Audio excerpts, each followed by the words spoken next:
Yo, tuldukan. Ano, pangalawa sa last na battle. Ngayong gabi, mag-ingay kayo, man.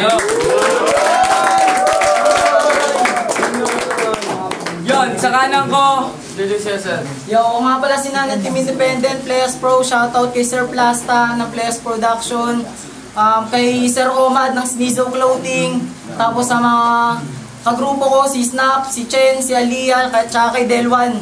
Tapos nga pala dun sa mga kagrupo ko sa area DTL 13, tapos shoutout din pala kay Faye Bermas, tsaka Jessica Claire Sarmiento. Shoutout sa Sneezo. Sa kaliwa. Introduce yourself. Jen mula sa Tondo, Maynila. Wala akong nire-represent. Shoutout sa lahat ng mga Makatang gusto sumali sa mga gantong liga. Hila. Game. Dahil late si Nan, siya una. Game. Naka, game Nan. Game! Yo! Kamusta, tuldukan? Ito'y pangalawang digmaan kung saan na naman mas pinili kong makipagtalastasan at makipagpalitan ng putok sa mga maatungal na pilit umahawi sarado ang tinabig kong telon. Kaya mala-animal ang pagsakmal at brutal malamang ang pagkalkal sa mga lamang niyong ikagigimbal na sa harapan nito ko isasampal. Dahil ako'y kargado at planado sa bawat akbang ko'y dilimitado. Kaya anumang kadena at kandadong tangkang balunggunin mo sa katawan ko'y isang pigtal ko lang tarantado. Kaya tama na ang panimula pang mga buwelo at diretsahang pumuntong bukbuka na. Ipakita mo sa akin kung ano yung mga kayang ihanda mo dahil ako, handa na namang kumain na. Kaya mas mabuti pa na maghain ka kaysa mismong paghainan pa kita.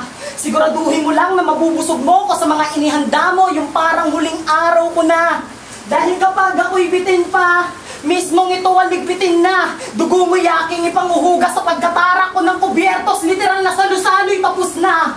Pero bumakan niyo, kamusta? Ito'y unang usbong pa lang ng kalbaryo mo. Saksihan kung ano pinagkaiba ng pagkatha mo sa pagkatha ko sa kwaderno ngayong ginagamit ko. Dahil sa unang tungtong mo dito sa tuldukan, tiyak sa akin ika'y pagpapalain. Dahil bibigyan kita ng magandang laban, kaya simulan mo nang maghukay ng hukay mo ng malalim. Ituring mo akong arkitektong may konkretong disenyong panimula. Sa bigat ng linya kung pinagpatong-patong, malamang sa taas nito, ikay mapatingala. At kung pipilitin mo mapabagsak, tiyak buong katauhan mo lang ay matatabunan. Dahil masigit pa to sa lahat na tumabon sa pagputok ng pinatubo dun sa botolan. Kaya ikasaunahan dapat mong ikasaba, bago mo pa man yan sa akin iputok.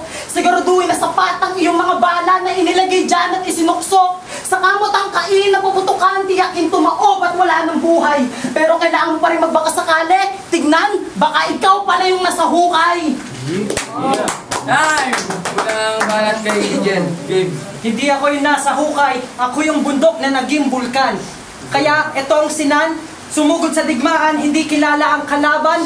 Kaya ngayon magiging dayuhan ka sa sarili mong bayan. Ito na ang hukuman, wala nang katanungan, akin ang sisimulan ang iyong katapusan.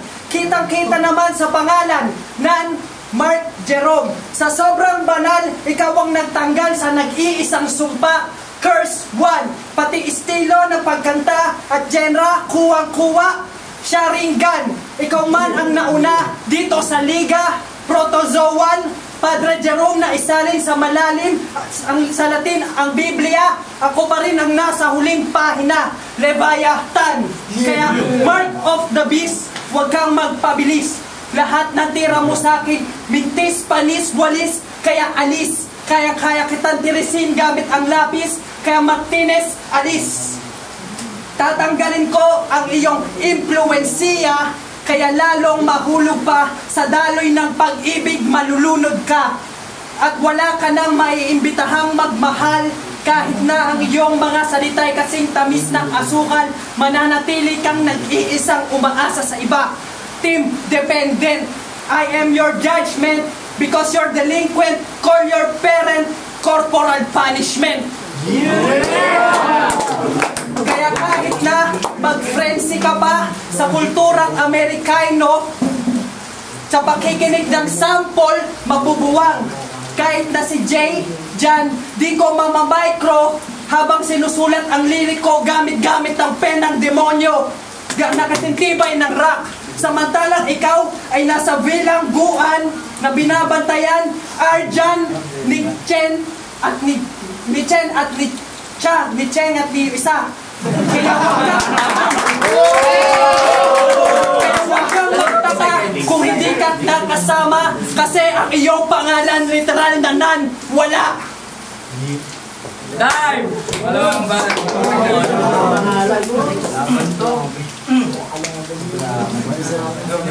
Wow, nagmamalalim.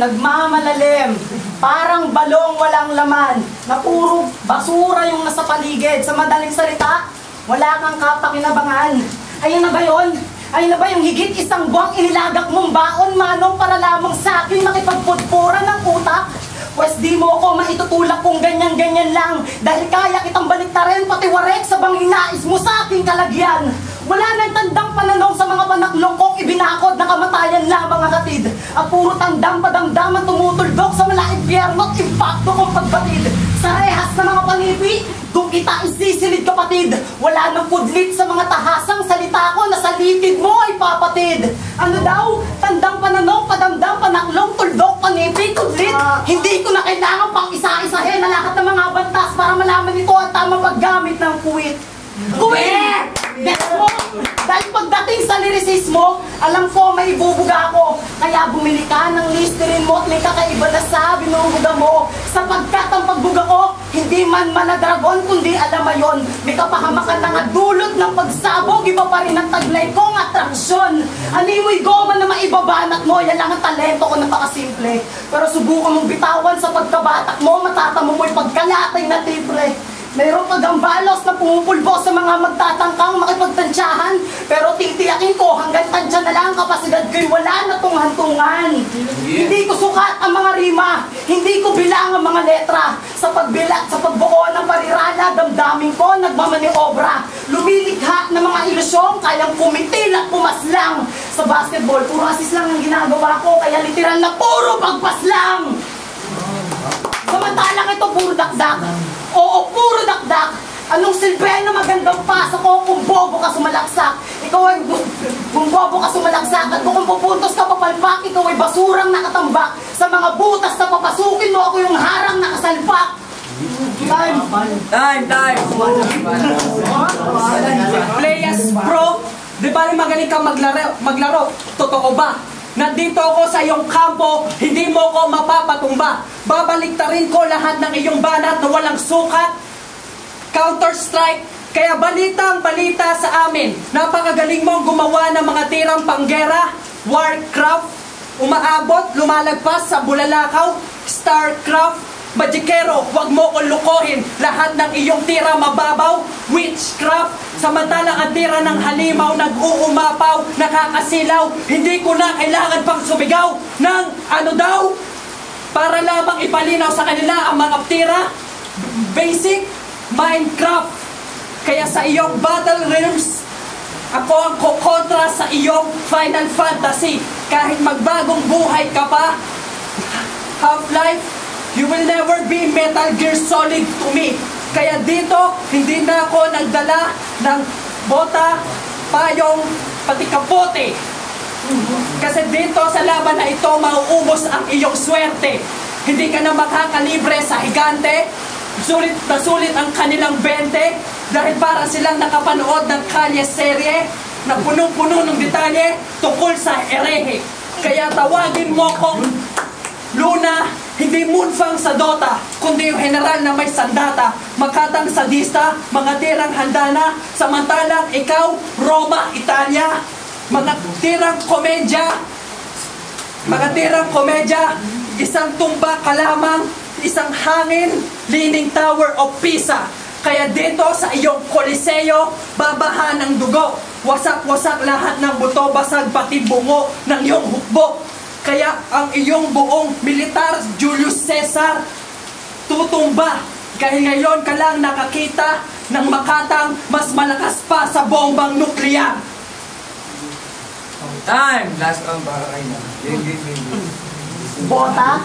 Ano bota? Eh kanina nga nakita kita nakatapak, ba't di ka nalang maglaro ng Dota? Ito'y huling pilas ko sa kabanatang malamang tiglok tong mahinang to. Walang saysay kaya nilamukos ko yung papel sa pahinang to. Yung materyales na pwedeng ihagis, tuwalyang puti, malabaksing to. Pakimadali sa kanyang tabi, ihagis dali, kitil sa akin ito. Hindi man ako yung pamantayan, pero ako mismo sa yung maghatid. Yung kaliwanagan sa pinapasukang pinaglulunggaan kong yungeb. Hindi pa sapat iyong kaalaman para madali mo ang kitilan. Ako'y leon sa iyong harapan, ikay pangahas na kitilang. Kaya Jel, huwag mong piliting magmatigas kung hanggang buhok ka lang. O huwag mong piliting magpakasolid dahil liquid form ka lang. Hindi mo ako mapipigil kahit 3 letra mo'y nasa dulo. Uuwi kang talunan, bitbit yung pangalan ko nasa dulo. Yo, hindi mo ako kilala at di rin kita kilala. Kaya mas mabuti na makilala mo ako sa dekalibre kong dala na ikakalabit sa kamangmangan sa pagputok walang paliwanag. Sa kokote mo sasaklaw na di ka dapat sa akin magpakapanatag. Dahil ako'y napabilang sa isang matang ipinagitna't sumimbulo na binakura ng mga linya nakasukat triangulo na binahira ng mga tinta sa musika'y sumisirkulo. Double P ang may pakana sa panibago kong artikulo. Playas Pro, hindi pa arok ng pagkabarok mo yung kaalamang kong pinarating sa aking pagkatok. Ipapalunok ko yung mga basura mong tinanim. Ngayon ay kinalat mo sa pagtapak mo sa lugar na kininakin. Mabunga nga rin, di ka pa na rin baka kasamain. Isunod ka na rin.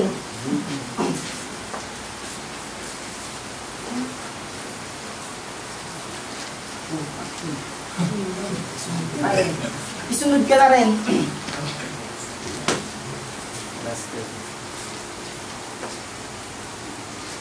Fuck. Isunod ka na rin. Time. Shit, motherfucker. Yung gel, hindi yung liquid. Aqueous po yun, pare.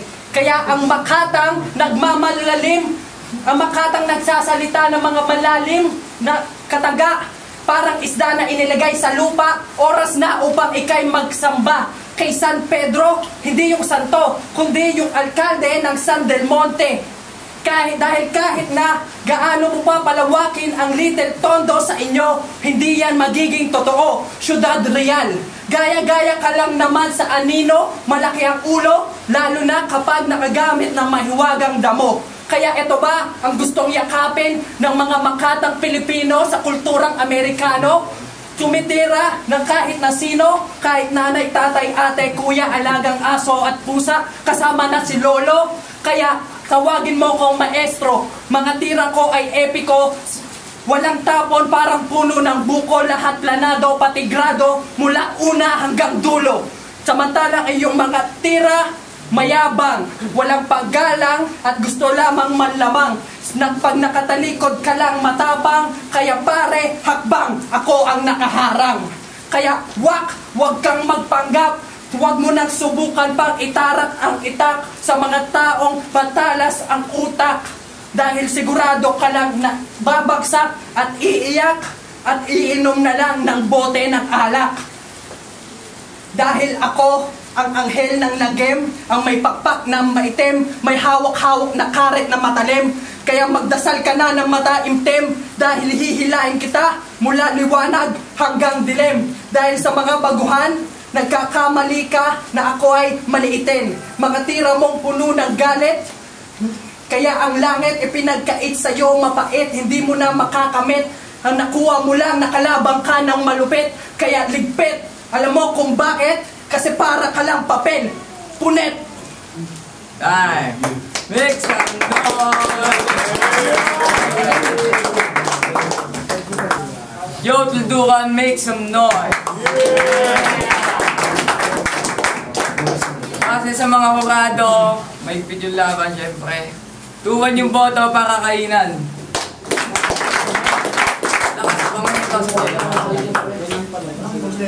Yo, Pen Demonium nga pala, Senior Mafias. Shoutout sa LMA. Ang laban, Tyke versus 0R. Hindi, joke lang. Hindi, boto ko si Nan. Let's say malalim nga yung kay Jel. Yet kulang siya sa halata mong kulang siya sa experience, then presence. Okay yung writing niya, pero yung pangangakala niyang si Nan naman, lalo na second and third round, lalo sa latter part, para na siyang kumakante. Hindi lang siya battle para na siyang kumakante. So, alam ko, masyado siyang preparado sa battle na to, talagang pinagandaan niya. Hindi niya in-underestimate yung kalaban. Kay Jel, lalakas pa yan, abangan nyo lang.